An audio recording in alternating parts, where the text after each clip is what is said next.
말씀은 마가복음 14장입니다. 11절부터 26절까지의 말씀입니다.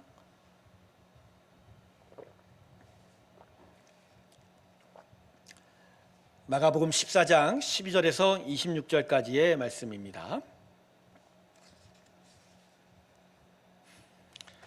마가복음 14장 12절부터 26절까지의 말씀 제가 봉독하였습니다. 무교절의 첫날 곧 유월절 양 잡는 날에 제자들이 예수께 여짜오되 우리가 어디로 가서 선생님께서 유월절 음식을 잡수시게 준비하기를 원하시나이까 하매 예수께서 제자 중에 둘을 보내시며 이르시되 성내로 들어가라. 그리하면 물 한 동이를 가지고 가는 사람을 만나리니 그를 따라가서 어딘지 그가 들어가는 그 집 주인에게 이르되 선생님의 말씀이 내가 내 제자들과 함께 유월절 음식을 먹을 나의 객실이 어디 있느냐 하시더라 하라. 그리하면 자리를 펴고 준비한 큰 다락방을 보이리니 거기서 우리를 위하여 준비하라 하시니 제자들이 나가 성내로 들어가서 예수께서 하시던 말씀대로 만나 유월절 음식을 준비하니라. 저물매 그 12를 데리시고 가서 다 앉아 먹을 때 예수께서 이르시되 내가 진실로 너희에게 이르노니 너희 중에 한 사람 곧 나와 함께 먹는 자가 나를 팔리라 하신대 그들이 근심하며 하나씩 나는 아니지요 하고 말하기 시작하니 그들에게 이르시되 12 중에 하나 곧 나와 함께 그릇에 손을 넣는 자니라. 인자는 자기에 대하여 기록된 대로 가거니와 인자를 파는 그 사람에게는 화가 있으리로다. 그 사람은 차라리 나지 아니하였더라면 자기에게 좋을 뿐 하였느니라 하시니라. 그들이 먹을 때 예수께서 떡을 가지사 축복하시고 떼어 제자들에게 주시며 이르시되 받으라 이것은 내 몸이니라 하시고 또 잔을 가지사 감사기도 하시고 그들에게 주시니 다 이를 마시매 이르시되 이것은 많은 사람들을 위하여 흘리는 나의 피 곧 언약의 피니라. 진실로 너희에게 이르노니 내가 포도나무에서 난 것을 하나님 나라에서 새 것으로 마시는 날까지 다시 마시지 아니하리라 하시니라. 이에 그들이 찬미하고 갈람산으로 가니라. 아멘. 자, 오늘 본문은 예수님께서 십자가의 순환을 받으시기 전날의 일인데 그날 저녁에 제자들과 나누셨던 유월절 만찬에 대한 기록이 됩니다. 그래서 저는 이 말씀을 두 가지로 좀 살펴보고자 하는데 먼저는 이 유월절 이 식탁 위에서 예수님께서 우리가 흔히 말하는 성만찬의 의식을 제정하셨습니다. 그래서 이것이 어떻게 성찬식과 우리의 성찬식과 연결되는지를 한번 살펴볼 것이고요. 그리고 예수님을 배반한 가룟 유다에 대해서도 이 본문을 통해서 함께 살펴보려고 합니다. 먼저 유월절 만찬에 대해서 우리가 좀 살펴보고자 하는데요. 이 본문을 이해하기 위해서는 당시 이스라엘 백성들이 행하던 유월절 저녁 만찬의 그 여러 지식들을 좀 나누는 것이 좋을 듯 싶습니다. 유대인이 아주 구약 성경 말고도 제외하고는 아주 중요한 경전으로 여기는 탈무드에 기록된 유월절 만찬을 나누는 순서를 알아보면 먼저 같이 모이면 오늘 이 날을 주신 것에 대해서 감사 기도를 하게 되죠. 인도자가 보통 랍비라고 하는 그들 가운데 있는 회당의 어떤 스승들이 나와서 하는데요. 그리고 나서 첫 번째 포도주 한 잔을 마시게 됩니다. 이게 왜 우리가 알아야 될까 하는데 사실은 안 그래요. 이 순서가 그대로 성만찬에 녹아있기 때문입니다. 그리고 나서 첫 번째 포도주를 먹고 난 다음에 뭘 먹었냐면 바로 양고기를 먹지 않았어요. 애굽에서의 고통스러운 날을 기념하며 쓴나물을 식초에 찍어 먹었습니다. 여러분 아셨습니까? 유월절 만찬에 이스라엘 백성들이 고기보다 먼저 무엇을 먹었다고요? 나물을 먼저 먹었다. 쓴나물을 먹었다. 유월절 전날이 시작된 그 출애굽 그 당시에도 양고기와 함께 쓴나물을 같이 먹었거든요. 근데 여러분 여기 들어가는 쓴나물이 뭔지 아십니까? 우리가 잘 먹는 겁니다. 식탁에. 로메인 상추와 치커리가 이스라엘 백성들이 유월절 만찬 때 먹었던 채소였습니다. 우리는 삼겹살하고 같이 먹어서 이 로메인 상추와 치커리가 달지요. 안 다나요? 근데 사실 이 나물의 맛은 달지 않고 원래 맛이 뭐라고요? 써요. 쓴 거예요. 근데 사실 우리 로메인 상추 먹으면 어우 달아, 어우 맛있네 그러지 않습니까? 어쨌든 첫 번째 포도주 마시고 이 쓴나물 마시고 그리고 나서 두 번째 포도주를 마십니다. 잔을 마셔요. 그리고 나서 아들과 아버지 사이에 대화가 일어나요. 즉 시편 113편과 114편을 통해서 찬송을 부르면서 왜 유월절을 해야 되는지에 대한 그 지식을 질문하고 답을 통해서 거기에 모인 성도들이 그것을 알게 되는 것이죠. 그리고 나서 드디어 빵에다가 양고기를 싸서 먹습니다. 그런데 유월절만 우리가 알고 있는데 이스라엘 절교는 유월절부터 일주일 동안은 무슨 절기로 지나면 무교절이라는 절기를 지내요. 즉 급히 애굽에서 나오느라고 누룩을 더 부푼 빵, 즉 발효된 빵을 만들 수가 없었어요. 그래서 계속 행진을 하면서 출애굽 행진하면서 이스라엘 백성이 먹었던 빵은 누룩이 아닌 그냥 밀가루 반죽만 해서 급히 화덕이나 불에다 구워 먹은 무교병인 거죠. 부풀어 오르지 않은 빵. 바로 그 빵을 먹은 광야 시대에 하나님이 이끄신 그 구원의 역사를 기념하는 것으로 그 무교병 빵에 양고기를 먹습니다. 그리고 나서 나머지 다시 한번 세 번째 포도주 잔을 마시고 마지막으로 랍비가 기도한 후에 찬송 부르고 한 잔 더 마십니다. 그리고 나서 찬송을 부르면서 이제 그 성찬을 마무리 짓게 되는 거죠. 자, 그래서 포도주를 몇 잔 마셔? 몇 번? 4번 먹게 되지요. 그리고 그 사이에 쓴나물을 먼저 그 다음에 양고기를 먹고 한다라는 것이죠.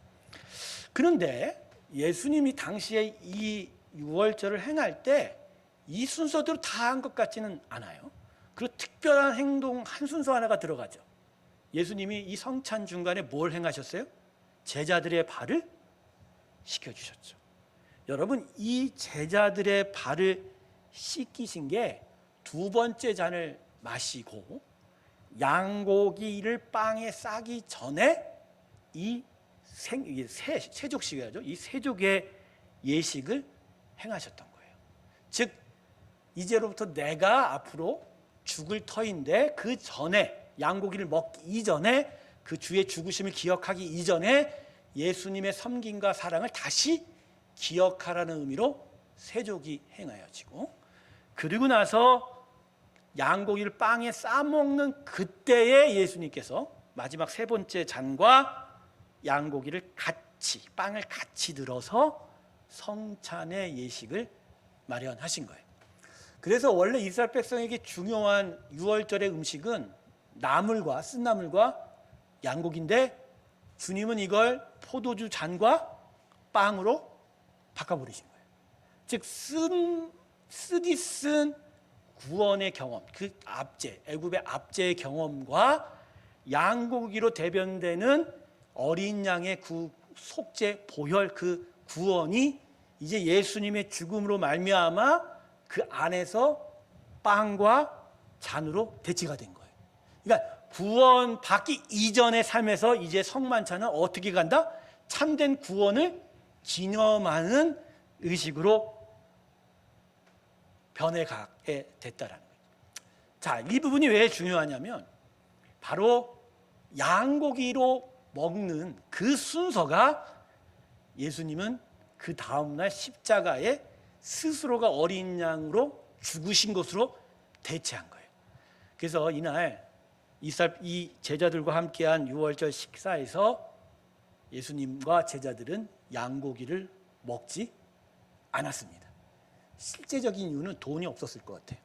갑자기 유월절 만찬 하시겠다고 집을 잡으라, 음식을 준비하라니까 비싼 양고기는 준비 못했던 것 같아요. 부랴부랴 상추의 치커리에 떡 정도 구분하고 어느 집이나 이스라엘 포도주, 그때는 포도주가 지금처럼 도수 한 15도에서 12도 사이의 그런 도수의 포도주가 아니라 그저 즙을 짜낸 것이 약간의 발효가 있을 정도의 일종의 주스였으니까 그 정도는 음료수로 가지고 있었거든요. 당시 고대 근동, 중동의 물이 사정이 좋지 않아서 좋은 물은 다 포도주로 먹어줘요.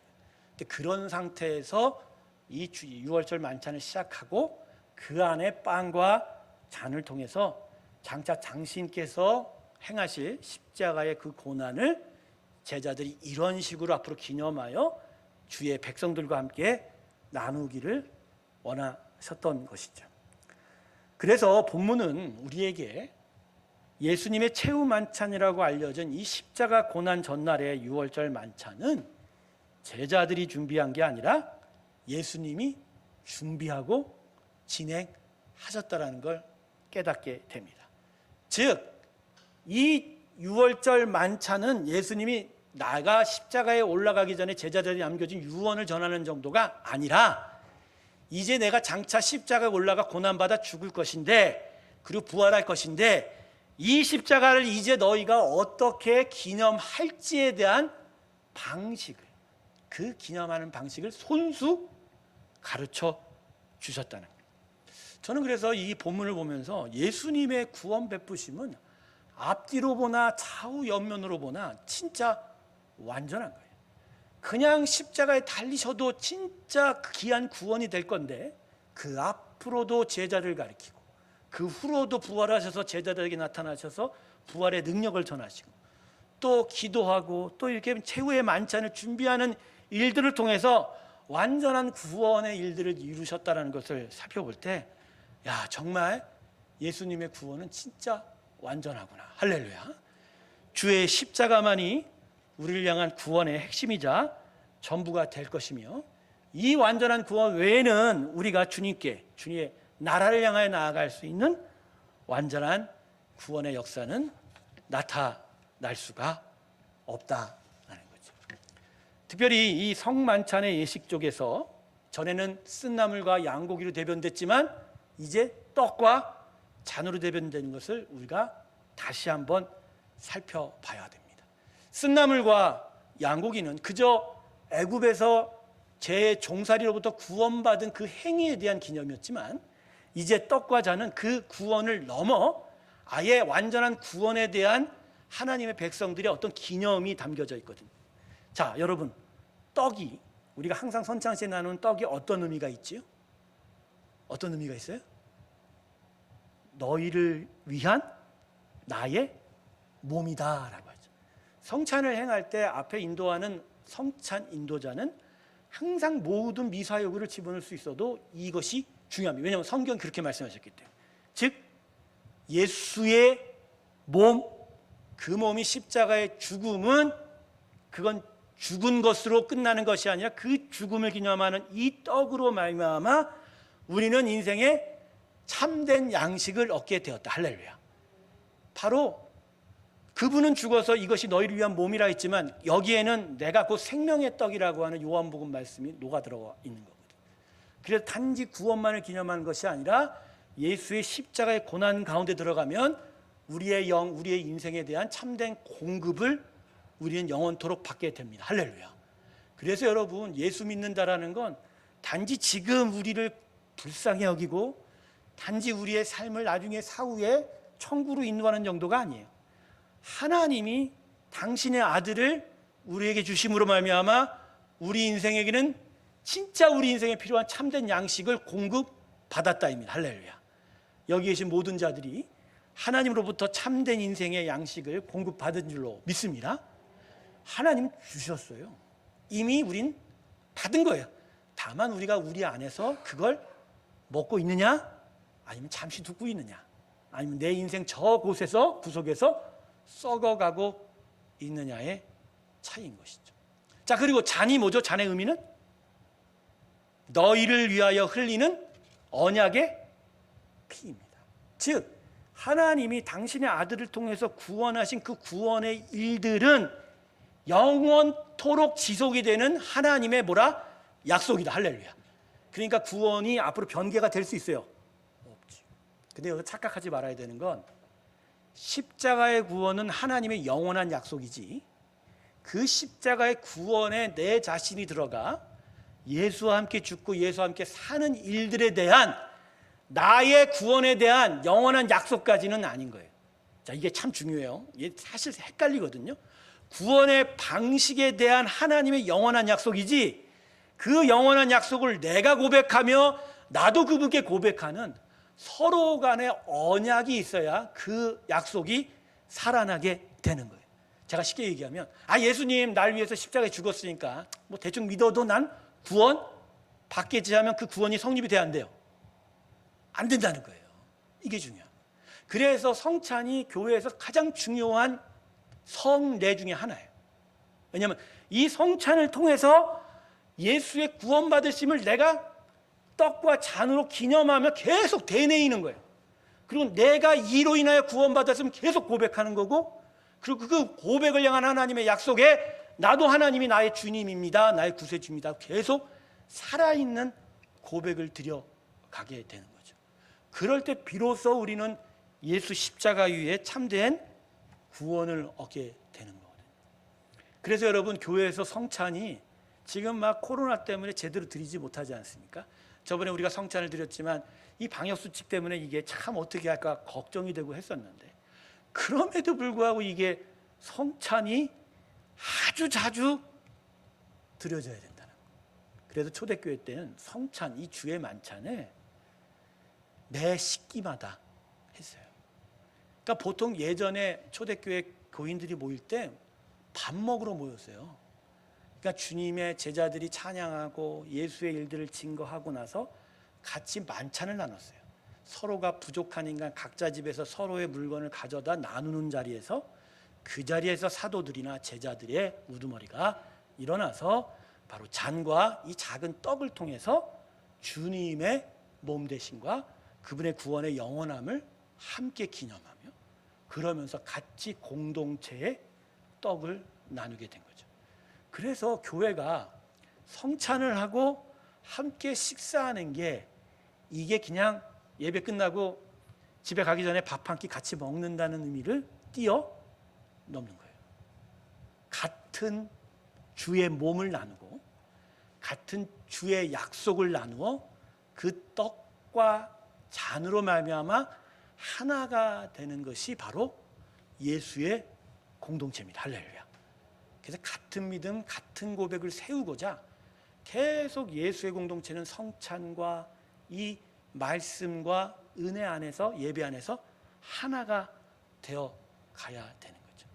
이게 바로 주의 만찬의 은혜가 됩니다. 할렐루야. 그래서 여러분, 지금 코로나 때문에 주의 만찬을 자주 못하는 것에 대해서 진짜 아쉬워야 돼요. 그리고 예배 끝나고 우리 공동체들이 같이 식사하는 것을 맨날 배고파 집에 가는 정도로 아쉬워하면 안 되고, 우리가 하나님의 은혜를 같이 나누는 그런 상징성 있는 일들로 우리가 고민하고 또 아쉬워하고, 그것을 위해서, 코로나 극복을 위해서 우리가 서로 기도하고 해야 하는 일이죠. 오늘 설교 제목이 6월절 만찬을 넘어서 주의 만찬으로라는 것이죠.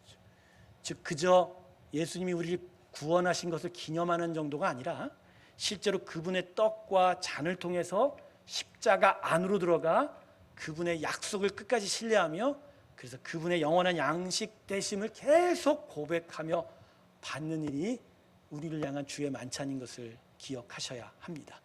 그럴 때 비로소 주의 만찬, 성찬은 우리를 향한 하나님의 거룩한 예식이 되게 될 것입니다. 할렐루야. 그러므로 주님 앞에 모이실 때 언제나 이 성찬의 의미를 잘 분별하시기 바랍니다. 로만 가톨릭은 주의 만찬을 화채설이라고 해요. 이런 거죠. 그 잔과 포도주를 마시는 순간 그게 예수의 몸으로 변하고 예수의 피로 변한다, 이렇게 이야기하죠. 그러나 우리는 화채설이 아니에요. 기본적으로 잔과 떡은 상징이고, 어디서 주님을 기억해야 된다고요? 이 심령에서 믿음의 고백으로 계속해야 하는 거예요. 그게 바로 주의 만찬의 의미가 될 것입니다. 이제 두 번째, 성경이 말하는 가룟 유다에 대해서 함께 살펴봅니다. 지난번에 한번 우리가 주일 설교 때 가룟 유다에 대해서 약간 살펴보았지만, 오늘은 또 다른 질문을 통해서 가룟 유다를 통해서 우리 자신을 한번 살펴보기를 원합니다. 성경이 이 가룟 유다에 대하여 말하는 첫 번째 진술은 그가 죄인이다라고 얘기하는 게 먼저가 아니라는 거예요. 그가 타락한 아담의 후손이다. 하나님에 대한 반역의 유전자가 이미 그 심령에 있다라고 하는 거예요. 그래서 가룟 유다는 마치 성경 역사 동안 예수를 대적한 아주 특별한 사단의 하수인 정도로 여기면 안 돼요. 가룟 유다를 통해서 전 인류의 하나님에 대한 배신을 바라봐야 하는 것이죠. 대표적인 하나님을 향한 배신, 아담의 배신이 있지요. 그러나 하나님을 향한 배신뿐만 아닙니다. 여러 인생 속에 있는 배신까지도 다 포함해요. 아브라함은 살면서 누구를 배신했죠? 2번이나 아내를 배신했죠. 뭐라고? 이 여자는 내 누이야.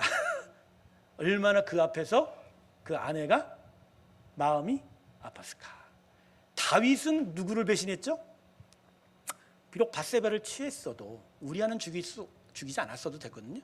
그런데 충신 우리아를 배신했죠. 우리아는 오직 왕을 향하여 충정을 드렸지만 오히려 다윗은 배신하여 우리아를 어디까지 보냈죠?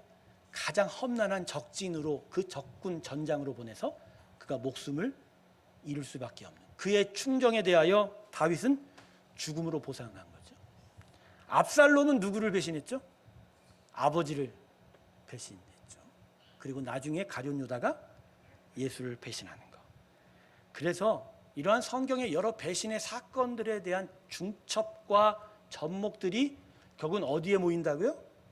유다의 배신으로 모여가는 거예요.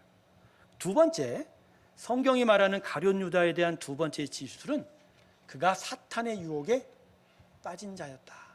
그냥 어디서 비슷하지 않나요? 사탄의 유혹에 빠진 첫 번째 사람이 누구죠? 아담 아닙니까? 바로 그 부분이에요. 아담의 반복된 죄악이 다시 유다에게 반복이 됐고, 그 반복된 배신이 결국 누구를 죽였다? 예수를 십자가에 죽였다. 즉 사람이 배신하여 사람이 사탄의 유혹에 빠져 그 범죄를 범할 때 그 범죄는 바로 누구의 죽음과 누구의 희생으로 연결되죠? 바로 하나님의 아들 예수, 하나님으로 연결이 된다는 거예요. 그러니까 우리 안에 있는 계속되는 배신과 그 사탄의 유혹에 이지 못하는 욕심은 오늘도 하나님이 십자가의 못을 박혀야 되는, 오늘도 하나님의 아들이 십자가에 나 대신 죽어야 되는 일들로 나타나게 됐다는 거예요. 그래서 가룟 유다를 통해서 우리가 항상 경계해야 될 것은 은밀한 속삭임, 유혹, 세상의 소리에 귀 기울이지 않고 그것을 막아낼 수 있는 이 마음 지킴, 믿음을 지키는 일에 초점이 있는 거죠. 그래서 잠언이 뭐라고 말씀하죠? 생명의 근원은 어디서부터 난다고요? 무릇 마음을 어떻게 한다고? 지키는. 그래서 성경이 이렇게 가룟 유다에 대해서 말하는 걸 통해서 보면 가룟 유다라는 건 애매하게 사탄의 유혹에 빠져서 그저 예수님을 십자가에 못 박게 하는 수단으로 사용된 자가 아닌, 저번에도 함께 나눴지만 스스로 판단할 수 있는 제한적인 능력은 있지만 그걸 하나님을 향한 순종으로 드러나야 되는데 예수님을 배반케 되는 바로 책임 있는 자, 타락한 자였다. 그래서 타락한 인격과 품성을 가진 보통 인간 중에 하나가 누구였다? 가룟 유다였다. 우리는 사도신경을 통해서 유다와 빌라도에 대해서 너무 많이 들었기 때문에 마치 이 사람들 때문에 인류가 이처럼 큰 고통을 당하는 것 같지만 실상은 이들은 누구의 대표예요? 여전히 주님을 배반하고 세상적인 안목에 유혹당하고 결국 사단의 그 은밀한 유혹에 계속 빠져가는 우리를 향한 그죠 대표라고 하는 것이죠. 그 성경이 가룟 유다에 대하여 기록하면서 던지는 질문, 유다가 누구라라는 질문은 항상 대답은 그는 우리입니다라고 대답을 해야 한다는 것이죠. 오늘 본문 18절을 보세요.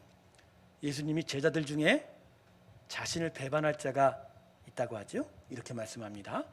다 앉아 먹을 때에 예수께서 이르시되 내가 진실로 너희에게 이르노니 너희 중에 한 사람 곧 나와 함께 먹는 자가 나를 팔리라 하신대. 지금 뭐라고 하죠? 너희 중에 한 사람이라고 하죠. 너희 중에 한 사람. 여러분 이건 직접적으로는 여기 앉아있는 12명의 그 제자들을 향한 예수님의 말씀이지만 그러나 영적 의미로 더 넓게 바라보면 예수님이 택한 제자들 중에 한 사람이라는 의미가 되는 것이고, 그래서 이 말씀을 읽을 때 우리에게 이 말씀이 어떻게 다가온다고요? 하나님이 택한 사람 중에 누구는 하나님을 배반할 수밖에 없는 그 타락의 본성과 그 연약함이 우리 가운데 있어야 한다는 것이죠.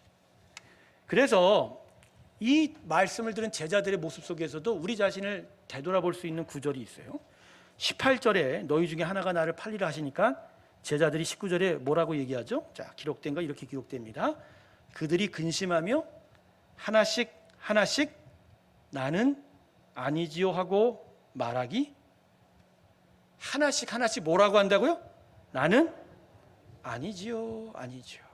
그런데 제자들의 반응을 좀 더 구체적으로 한번 보세요. 예수님의 배반의 얘기 앞에 누구도 나서서 강하게 누가 그런 짓을 할 수 있습니까? 그런 일은 마땅하지 않습니다라고 강하게 이야기하지 않고 그저 나는 아닙니다라고 한 손살에 치며 뒤로 물러서고 있다는 것. 여러분, 이걸 기억한 이유는 제자들이 자기를 부인하는 가운데 어떤 비겁함이 함께 있었다는 거죠.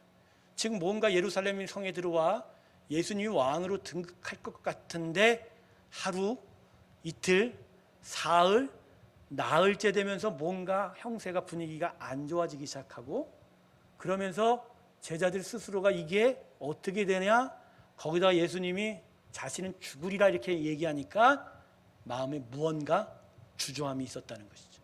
그런 가운데 예수님이 나희 중에 누가 나를 배반할까 하니 다들 소극적으로 대답할 수밖에 없었더라는 것이죠.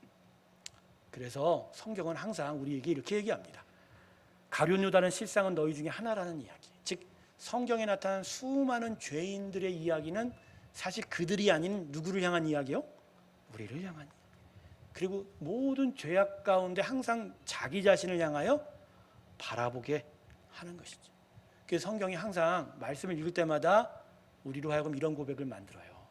우리가 바로 아담입니다. 우리가 바로 유다입니다. 근데 이 고백으로 끝나는 성경의 말씀이 아니지요. 하나님은 우리를 이 고백을 받아내신 후에 그 위에 하나님의 은혜로 덮어가신다. 제가 요새요 창세기 말씀을 계속 읽으면서 은혜를 받고 있거든요. 아담이 배반하는 장면을 계속 묵상하고 있어요. 아담이 왜 배반했을까? 아직도 잘 안 풀리는 게 있어요. 근데 제가 좀 발견한 은혜가 뭐였냐면, 아담이 선악과를 먹고 나니까 자기가 벌거벗은 것을 부끄러워했잖아요. 그리고 나무 동산 숲에 숨었잖아요. 그런데 나무 동산 숲에 숨었던 가룟 유다가 분명히 잎사귀로 다 가렸을 거 아니에요. 주일학교를 보면 그런 유치원 아이들한테 그렇게 가르쳐요. 나무 동산실가 안에, 그 동산 나무 안에 이 야롬이 숨어서 이렇게 몸을 가리는 그런 모습도 뭐 사파로 그리긴 합니다만, 그런데 자기가 가린다고 자기의 죄가 없어지나요? 아담은 어디 있냐 했더니 내가 하나님 두려워서 숲었습니다 할 때 하나님은 아담이 어딘지 알고 있습니까? 모르고 있습니까? 알고 있어요.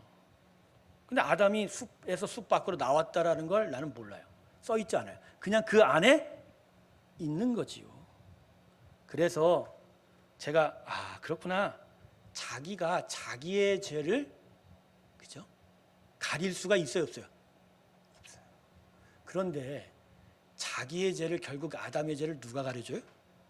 여러분, 벌거벗은 아담 하와가 에덴 동산을 어쩔 수 없이 쫓겨날 수밖에 없던 그 순간에 하나님께서 뭘 해주셨죠? 옷을, 가시덤불과 엉겅퀴가 가득한 에덴 동산이 아닌 바깥이니까 옷을 해입혀 주신 사랑도 있지만, 이걸 원복음이라거든요. 아담의 죄를 가려주신 이는 누구라? 하나님이십니다. 바로 이거더라고요. 성경이 우리에게 하시는 항상 은혜는 항상 우리를 향하여 너 못됐어, 너 잘못됐어, 너 유다야, 너 아담이야, 찔려요, 아파요. 그런데 그걸 끝내는 성경의 말씀 안에서 하나님이 우리를 덮어주시고 그 위에 뭘 세워주세요? 십자가의 구원을 세우셨다. 할렐루야. 예수님이 처음에 유다를 제자 삼았을 때 그분은 사람이기도 하지만 하나님의 아들이지 않습니까? 유다가 훗날 자신을 배반할 것을 알았을까요? 몰랐을까요? 알았죠. 그런데도 예수님은 유다에게 그것도 가장 핵심적인 12제자 중에 하나로 삼는 은혜를 베푸셨다는 거예요. 그리고 그날 이 주의 만찬장을 떠나가며, 그래서 저 밖에 나가서 대제사장에게 자기를 은삼신령 받고 팔아버릴 유다였지만 오히려 알면서도 하나님은 유다에게 지금 주의 만찬의 이 음식을 베푸셨잖아요. 이게 놀라운 사실이거든요. 하나님이 우리를 보는 그 위대함은, 그 놀라운 사랑은 우리의 배반 가능성, 그 확실한 100%의 타락 가능성 앞에서도 멈추고 있지 않다라는 거예요.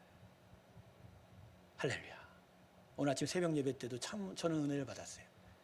진짜 하나님 말씀의 사명을 거역하고 다시스로 떠나버린 그 요나를 결국 배에 빠지게 되잖아요, 바다에. 근데 하나님께서 어떻게 하셨죠?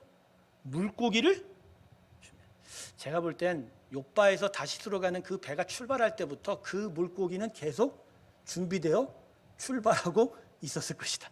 끝내 하나님 풍랑을 내릴 거니까, 끝내 물에 빠지게 될 거거든. 하여간 빠지게 되는 그 과정도 하나님 지켜보시지만 끝내 빠져도 요나는 살려주신다. 할렐루야. 바로 이겁니다. 주님의 십자가 앞에서 내가 아담입니다, 내가 유다입니다 라고 고백하게 되지만 그 고백은 거기서 멈추지 아니하고 오히려 그 고백을 넘어 참된 하나님의 은혜와 사랑을 향하여 나아가게 하고, 근데 그분의 은혜와 사랑은 우리의 연약함을 넘어 그 연약함을 세우는 귀한 하나님의 은혜로 세워지게 된다는 것이죠. 사랑하는 성도 여러분, 우리가 진짜 하나님의 신실한 제자요 백성이요 자녀라는 건 그분의 사랑의 이 넓이와 깊이와 높이에 굴복당하는 거예요. 그분이 진짜 우리를 사랑하기에 그 사랑 안에서 우리의 수많은 범죄와 허물과 우리의 욕심과 우리의 모든 잘못된 의지조차도 그 사랑 앞에서 그냥 아무것도 아니게 되는 거예요. 그 위대한 사랑 앞에 그저 작은 자로 그 사랑에 안겨드리게 되고, 그리고 그 사랑 안에서 그 어떠한 일들이 아니는 그 인생을 새롭게 세워가는 일이 나타나게 되는 것이죠. 할렐루야. 그래서 아까 제가 305장 찬양을 불렀어요. 나 같은 죄인 살리신 주 은혜 놀랍다고. 나 같은 죄인이 초점이 아니라 어디에 초점이라고요? 살려주신 주 은혜의 놀라움. 교회란 건 바로 이런 거예요. 때로는 찝어주기도 하고, 때로는 갉아먹기 찔리기도 하고, 때로는 둔탁하게 가기도 하지만, 그럼에도 불구하고 하나님이 우리를 사랑하여 품고 나아가게 할 때 우리는 그 안에서 온전한 사람으로 계속 세워지게 될 때, 그게 바로 영적 연약함이 새로워지고 더욱더 강해지는 거예요. 우리가 뭐 예배를 잘 드리고 기도를 잘한다라는 게 하나님의 이러한 은혜를 받는 수단으로서 가능한 거지, 결국 하나님은 우리의 연약함을 바로 이 사랑으로 덮고 세우고 끌고 가는 걸 통해서 우리가 더욱더 강해진다는 것을 우리 한번 다시 깨닫게 됩니다. 결국 예수님의 부활 이후에 그 제자들이 회심을 하게 되고 진짜 예수님 만나게 되죠. 그리고 모든 제자들이 주의 나라를 이루기 위해서 온 땅 이방으로 쭉 흩어져 나아가는 일들, 그 순종이 보이지 않습니까? 결국 주님의 그 사랑 안에 그들이 녹아 들어가고, 다 연약하고 부족했던 그 심지어 비겁했던 그들의 배반조차도 예수님의 이 사랑 안에서 온전히 세워졌다라는 것, 그게 바로 성경이 우리에게 가르치는 귀한 예수님의 사랑의 은혜가 될 것입니다. 여러분, 주님을 만나세요. 그리고 이 사랑 만나세요. 그리고 이 사랑 안에서 계속 자신의 연약함을 계속 넘어서고 넘어서면서 진짜 하나님의 기뻐하는 인생들이 되어가기를 주님의 이름으로 축원합니다. 기도하겠습니다. 하나님, 우리 안에 이 귀한 은혜 허락하여 주시니 감사합니다. 가룟 유다를 통해서 우리의 손가락질을 향하지 말게 하시고, 오히려 그 안에서 우리를 향하여 애통하게 하여 주시고, 우리가 다 주의 나라를 향하여 대적하고 하나님 앞에 배신할 인생이라는 것, 그렇게 타락한 죄인이었다라는 고백이 있게 하여 주시옵소서. 그래서 우리가 무엇을 하였다 자랑하는 것이 아니라 오직 주의 은혜요 주의 크신 사랑인 것을 깨닫게 되므로 더더욱 우리의 연약함을 이겨가는 하나님의 강성한 역사들이 우리 가운데 있게 하여 주시옵소서. 때때로 우리가 우리 안에 나의 의로 나의 생각으로 나를 드러낼 때가 참 많습니다. 또 여러 사람들의 모습과 여러 들어가는 상황이 나의 마음을 절망케 하고 아프게 할 것입니다. 그러나 결코 우리가 중단돼서 되지 않을 것은 우리를 강성케 하는 이는 오직 하나님이시요 우리를 온전케 하는 이도 오직 하나님의 능력이시요 우리를 최종 승리를 이끄는 것도 오직 하나님의 사랑하기 때문입니다. 이 사랑에 집중하고 이 사랑을 간구하고 이 사랑 앞으로 나아가는 당신의 귀한 백성들 되게 하여 주시옵시고 하나님 이 새로운 교회가 그러한 믿음의 귀한 자리로 나아가는 은혜가 있게 하여 주시옵소서. 하나님의 은총이 우리 가운데 있기를 소망합니다. 아버지의 사랑하심이 이 교회 위에 가득하게 하여 주시옵을 때 이제는 우리 주 예수 그리스도의 은혜와 하나님 아버지의 놀라우신 사랑과 성령의 내주 교통하심이 하나님의 이 놀랍고 위대한 사랑 가운데 서서 주의 크신 사랑에 굴복당하며 주님을 향하여 더더욱 바라보며 예수를 향하여 나아가는 귀한 믿음이 살아있는 하나님의 귀한 새로운 교회 성도들의 심령과 그들의 일상의 삶의 터전 위에 하나님 기뻐하고 사랑하는 새로운 교회 위에 지금부터 영원토록 함께 하시기를 간절히 축원하옵나이다. 아멘.